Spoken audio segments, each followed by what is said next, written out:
60 details చూస్తే ప్రకాశం జిల్లా దోర్నాల మండలంలోని పూల సుబ్బయ్య వెలుగొండ ప్రాజెక్టును కేంద్ర పొలిట్ బ్యూరో సభ్యులు బివి రాఘవులు పరిశీలించారు. దోర్నాల మండలం శ్రీ పూల సుబ్బయ్య వెలుగొండ ప్రాజెక్టును కేంద్ర సిపిఎం సభ్యుడు బివి రాఘవులు, CPM state committee member Y Venkateswararao, district secretary Syed Aneef, CPM district committee member G V Kondareddy పరిశీలించారు. ఈ పూల సుబ్బయ్య వెలుగొండ ప్రాజెక్టు ఆషామాష ప్రాజెక్టు కాదని, చాలా పెద్ద ప్రాజెక్టు అని ఈ కూటమి ప్రభుత్వం తెలుసుకోవాలని రాఘవులు అన్నారు.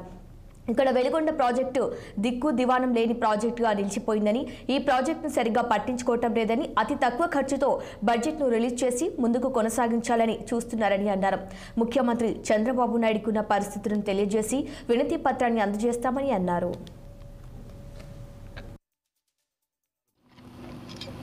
పూల సుబ్బయ్య వెలుగొండ ప్రాజెక్టు 10 రోజుల క్రితం మంత్రులందరూ వచ్చి చూసిపోయినట్టు తెలిసింది. వారు ఇక్కడికి వచ్చి చాలా పెద్ద వాగ్దానాలు కూడా చేసినట్టు తెలుస్తుంది. నిన్ననే రాష్ట్ర శాసనసభలో బడ్జెట్ పెట్టారు. ఆ బడ్జెట్లో ఈ వెలుగొండ ప్రాజెక్టు పూర్తి చేయడానికి దాదాపు 4,000 కోట్లు అవసరం అవుద్ది అని చెప్పేసి అనుకుంటుంటే, మొదటి దశ పూర్తి చేయడానికి కావాల్సిన 2,000 కోట్లు అవసరం అని చెప్పేసి అందరూ చెప్తుంటే 380 కోట్ల రూపాయలు మాత్రమే బడ్జెట్లో కేటాయించినట్టు తెలుస్తుంది. 394 కోట్ల రూపాయలు కేటాయించినట్టు పత్రికల్లో వచ్చింది.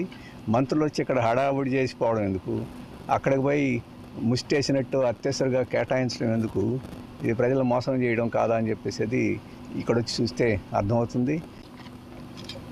పూల సుబ్బయ్య వెలుగొండ ప్రాజెక్టు